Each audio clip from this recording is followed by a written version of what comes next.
Hello everyone, it's nice to see you today.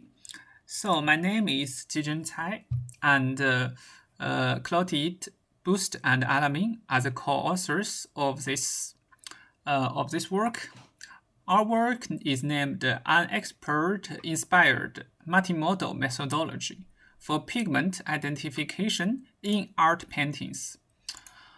So, our structure is divided into 5 different parts. They are respectively the research motivation, research question, proposed method, case study, and conclusion.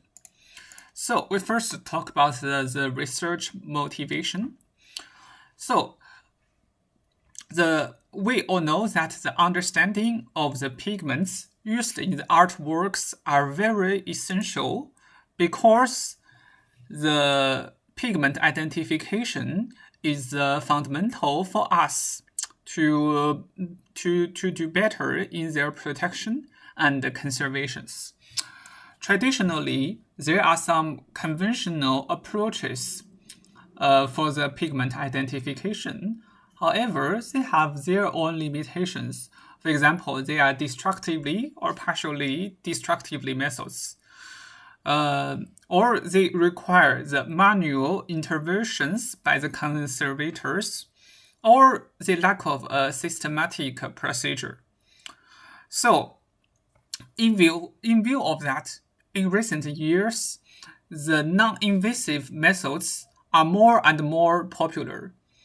But one problem here is that these methods, they usually have different formats.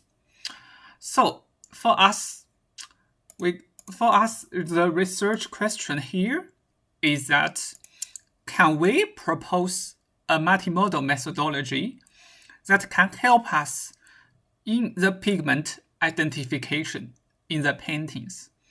So, regarding this research question, here we come to our proposed method. Now we come to the proposed method. Basically speaking, our proposed method comprises 4 different stages. The first is historical context, then is image inference, then is XRF analysis, then is spectral feature analysis. For them, I will introduce them in detail in the slides later. So firstly, we need to say that such a formulation is mainly guided by 2 principal considerations. So the first consideration is the convenience of each step. This is easy to understand because we know that for each of the steps, their facilities are not the same. For something like we'll see later, for example, for the image inference, we rely on something like the infrared UVFC, IRFC. These images, they can be somehow obtained just by taking the photos using the different filters.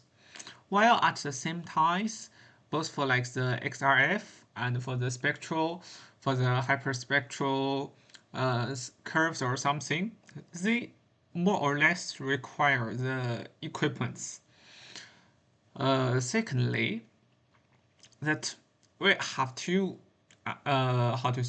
admit that each of these stage alone, they all have their own limitations. For example, for the painting, for the XRF, if there are multiple layers, the result for the XRF, it cannot separate, or we can say it cannot recognize which pigment belong to which layer. While at the same time, for something like the image inference, because there are certain pigments that may have the similar results if we just use the image inference. So this is the reason why here we need all these 4 stages to draw a safe conclusions in the pigment identification. So here now in the next slide, we have drawn a protocol, or we say a flowchart, or whatever, to something to make the whole procedure more clear. So in this fig, first step is a history context. Then we go to the image inference. Now we need to we need to come to we may encounter contradiction here. So the contradiction here I will explain later with the fig. But here we may encounter contradiction. When there is contradiction, it indicates that this can be a mixture. If there's no contradiction so far, we say, okay, so far we think it may be a pure pigment. But whether there exists a contradiction or not, we need to move to the XRF. So here, if it's a pure pigment, after the XRF, there may also exist the contradiction. If it exists a contradiction, we still think that it can be a mixture. If not, then we move to the spectral feature analysis to ensure that our conclusion is safer. Then it's another possibility to encounter the contradiction. While at the same time, as long as for the sample we think it may be a mixture of the two pigments, we need both for the XRF analysis and the spectral feature analysis to determine the type of the pigments in the mixture. Once the type of the pigments in the mixture are determined, we need to go to another judgment to say whether such a mixture of pigments, whether they exist in our database. If it exists in our database, then we use our database of the mixtures to find the most accurate estimation for the proportions of each pigments in the mixture. If not, then we tend to use the various models to find the corresponding proportions of the pigments. So this may be a little bit abstract, but I will explain it more in detail now. So first,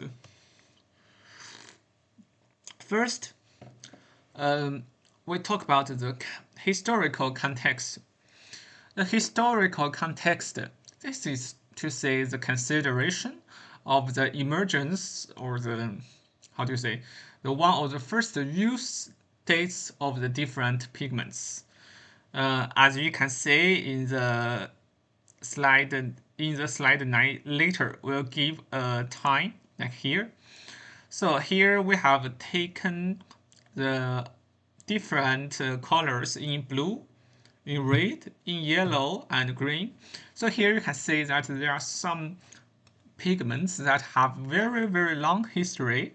Like for example, for the azurite, for the copper blue, they have a very, very long history. While at the same time, some other pigments, like for example for the cobalt blue and for the cobalt violet, so relatively they are more new. So this can be the first indicator. For the stage of the image inference, so here in this methodology, we mainly rely on 4 different ones: the visible, the infrared, the ultraviolet first color, the UVFC, and the infrared first color, IRFC.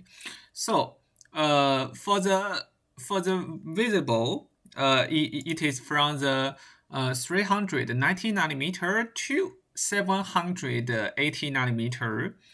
And for the infrared, this is from the 780 to 1000 nanometer. Both for the UVFC and IRFC, they are generated by replacing some channels. For example, here it shows that an image with the red, green, blue, 3 different channels. Then to generate the IRFC, we replace the blue one with the original green channel. Then we replacing the green with the original red channel. Then we replace the original red channel with the infrared. Then in that way, we generate the final IRFC. UVFC is in a similar way. So for the XRF, so the idea in our method is that because each XRF key elements associated with different pigment. So, okay, so here we first introduce about the image inference.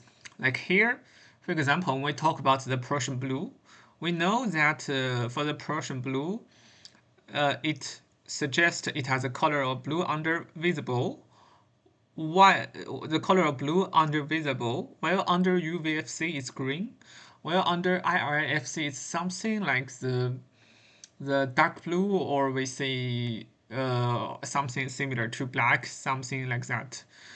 So here, for all of the different blue pigments, when we does not consider to use the historical context, so all of the possibilities is something like this.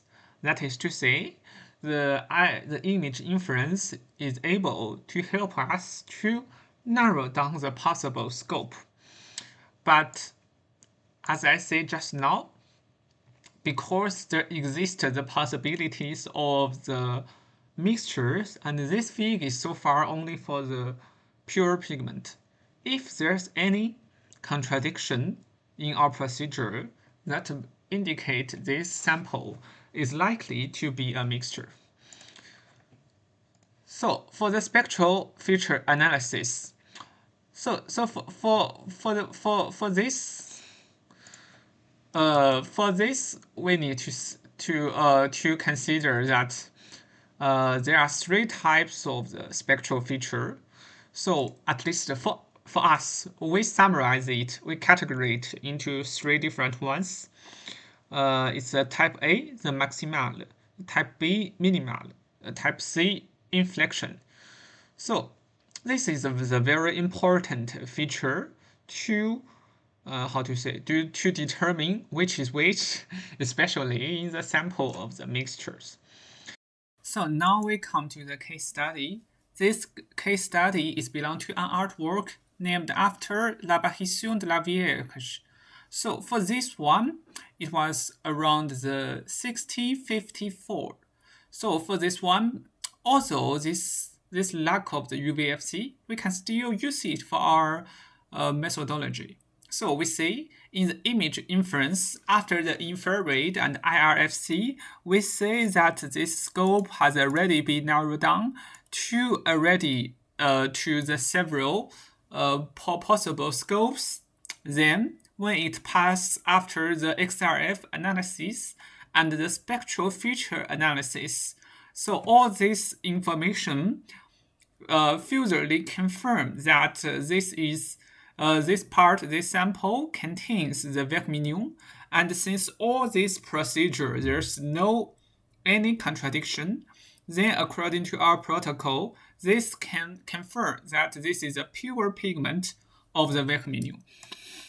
So for the conclusion is that in this article, we have proposed a multimodal approach for the pigment in the paintings, and we have proved it with to the experiment to the one painting dataset.